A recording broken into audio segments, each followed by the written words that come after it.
नमस्कार. कथा मराठीवर सगळ्यांचं स्वागत आहे. आज आपण सगळ्यांनी सगळ्यात पहिले चॅनलला सबस्क्राईब करायचं, लाईक करायचं आणि मगच व्हिडिओ बघायचा. चला तर मग आज तू हिरे माझं मितवा या सिरियलमध्ये पाहत आहोत. इथे ईश्वरी तिच्या मनातली गोष्ट अर्णवला सांगू लागते की माझं तुमच्यावरती प्रेम आहे, मला तुम्ही आवडायला लागलायत. आणि इथे आपले अर्णव सर फोनवरती हेडफोन कानात घालून बोलत असतात आणि ईश्वरीने दिलेली त्यांना प्रेमाची जी काही कबुली आहे ती काही त्यांनी ऐकलेली नसती. त्याच्यामुळे ईश्वरीचा संताप होतो. इतकं महत्त्वाचं मी यांना इथे सांगत आहे आणि यांनी काहीही ऐकलेलं नाही. तर ती त्याला म्हणते मी इतकं महत्त्वाचं सांगत होते तुम्ही काहीच ऐकलं नाही. तर तो म्हणतो नेहमीची तुझी बडबड असेल. तर ती म्हणते नाही, माझी नेहमीची बडबड नव्हती, वेगळी होती.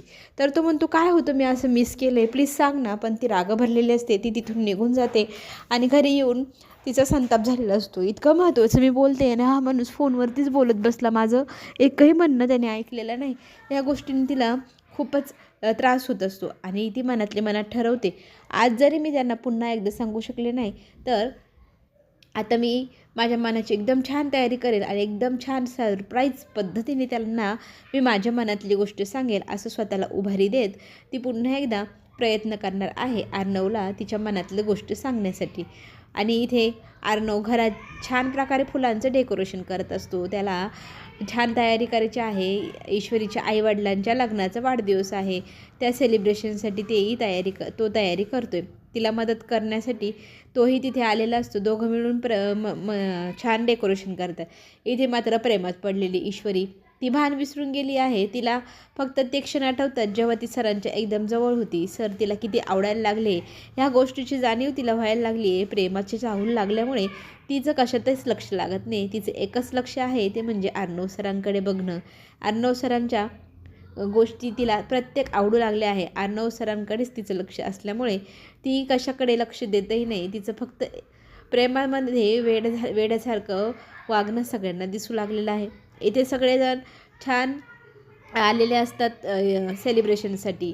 त्यात ना वल्लवी आली नाही म्हणून इथे ईश्वरीची आई प्रश्न विचारते की तुम्ही दोघंच जण आलेत आणि वल्लवी का आल्या नाही. तर तो म्हणू लागतो की तिच्या चेहऱ्याला तिने लेप लावला. त्याच्यानंतर तिला रिॲक्शन आलं, आता ती डॉक्टरकडे गेली आहे तर आम्ही इकडे आलो, पण ती नक्की एक दिवस येईलच, तुम्हाला भेटेलच, काळजी करू नका असं मामांनी फिरवाफिरवीचे उत्तर देऊन इथे ईश्वरीच्या आईंचं मन राखलेलं असतं. मग केक घेऊन आलेले असतात दोघी मुली आणि छान तयारी करून आलेले असतात साडी वगैरे घालून. इकडे आपले आकाश नम्रताला छान तू दिसते असं खानाखुणा करून सांगत असतो आणि तीही गालातली गालात हसत असते. मग केक कापायला बाबांसमोर केक ठेवला जातो. ईश्वरीची आई केक कापूया का असं म्हणते आणि ते डोळ्यांनी होकार देत तिला खुणवतात हो. आणि दोघंजण हात पकडून मग एकमेकांचा केक कापू लागतात. आणि केक कापल्यानंतर ईश्वरीची आई मग त्यांना सगळ्यांना केक भरवते. ईश्वरी आईबाबांना केक भरवते आणि सगळेजण त्या गोष्टीत एकदम आनंदी असतात, सेलिब्रेट करत असतात. आणि ईश्वरी तिच्या बाबांना म्हणते बाबा खरंच मला खूप आनंद झाला आहे, आज इतकं छान सेलिब्रेशन झालं आहे आणि आम्हाला आशीर्वाद द्या असं म्हणत ते दोघंजणं बाबांच्या समोर वागतात आणि पाया पडू लागतात. त्याच वेळेला बाबांच्या हातांची हालचाल दिसू लागलेली असते. इतक्या जीव काढून त्यांनी डोक्यावर दोघांचे हात ठेवलेले असतं. ह्या गोष्टीचा चमत्कार सगळ्यांनी पाहिला. सगळ्यांना इतका आनंद झाला. सगळेजण आश्चर्यचकित होऊन हे काय झालं आहे, सगळेजण किती खुश असतात. आनंद अश्रू त्यांच्या डोळ्यातनं वाहू लागतात आणि स्वतःहून हात हलवणं, स्वतःहून हात उचलणं, डोळ्यांच्या खानाखुणा करणं हे सगळं काही त्यांना जमायला लागले. याचाच अर्थ ते लवकरच बरे होते अशी खात्रीच प्रत्येकाला वाटत असते. अर्णव मात्र म्हणतो मी आत्ताच डॉक्टरांना फोन करून हे सगळं कळवतो.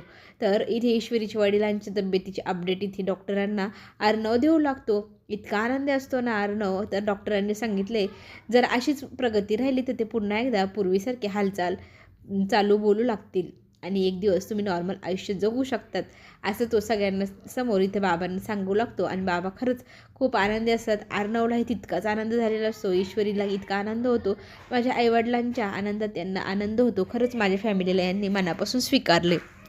आता ह्या सगळ्या फॅमिलीला नजर लावण्यासाठी वल्लवी तर आहेतच. वल्लवीने आता इथे एक प्लॅन केला आहे की आता अर्णवला त्या ईश्वरीचं आणि तिच्या आईचं फारच पुळका आहे ना, तर त्यांची आता जोडी तोडायला हवी. तर जोडी तोडण्यासाठी तिच्याकडे हुकुमाचा इक्का आहेच, तो काढण्याची वेळ झाली असं तिचं म्हणणं. इथे ईश्वरीची आई इतकी आनंदी असते, खरंच तू एखाद्या मुलासारखं आम्हाला सांभाळतोस, आमच्या प्रत्येक गोष्टी हव्या नको पाहतो, बाबांना डॉक्टरकडं नेणं, सगळे अपडेट घेणं, तुझ्यामुळेच खरं तर हे बरे होत आहे, असं ईश्वरीची आई कौतुक करते. आणि तुम्ही तर माझेच आईवडील आहात ना, असं म्हणत तो तिलाही मिठीत घेतो आणि अश्रू दोघांच्याही डोळ्यातनं वाहू लागतात. वल्लवीने मात्र आता हुकुमाचा इक्का काढला आहे, तो म्हणजे इथे ईश्वरीच्या आईमुळेच अर्णवच्या वडिलांवरती जो आरोप आला आहे आणि त्या गोष्टीचे पुरावे, फोटो सगळं काही आता ती विचार करते की आता अर्णवला दाखवून टाकायचं, म्हणजे अर्णवला कळेल की हीच ती बाई जिच्यामुळे त्याच्या आईने आत्महत्या केली. त्या बाईचा तो किती तिरस्कार करेल, बापरे, कोणी इमॅजिन करू शकणार नाही असा तो तिरस्कार करेल. ईश्वरीला आणि तिच्या आईला तो नजरेसमोर ठेवणार नाही. ह्या गोष्टीमुळे ईश्वरी ह्या घरातून निघून जाईल असा तिचा बेत आहे. इथे मात्र अर्णव ह्या सगळ्या गोष्टींपासून अलिप्त. त्याला मोबाईलवरती अपडेट आली आहे की ईश्वरीचा 2 दिवसांनी वाढदिवस, तर त्या वाढदिवसाची काहीतरी तयारी करायला हवी, म्हणून काय करावं तो विचार करू लागतो आणि त्याला मग सरप्राईज द्यावा असं तिला वाटू लागतं. मग तो लगेचच ताईला आणि मामांना बोलवतो, आकाशलाही बोलवतो. तिघंजणं मिळून आता 2 दिवसांनी ईश्वरीचा वाढदिवस, तिला सरप्राईज प्लॅनिंग करून आपण सरप्राईज देऊया, तिला काहीच सांगायचं नाही असं सांगून आता इथे वाढदिवसाची सरप्राईज प्लॅन चालू आहे. राकेशने तो सगळं ऐकला आहे, तो आता उलटा पुलटा कसा करणार राकेश, हे सगळं काही पाहण्यासाठी चॅनलला लाईक करा, सबस्क्राईब करा. आपण पुन्हा भेटू नवीन अपडेटसोबत. धन्यवाद.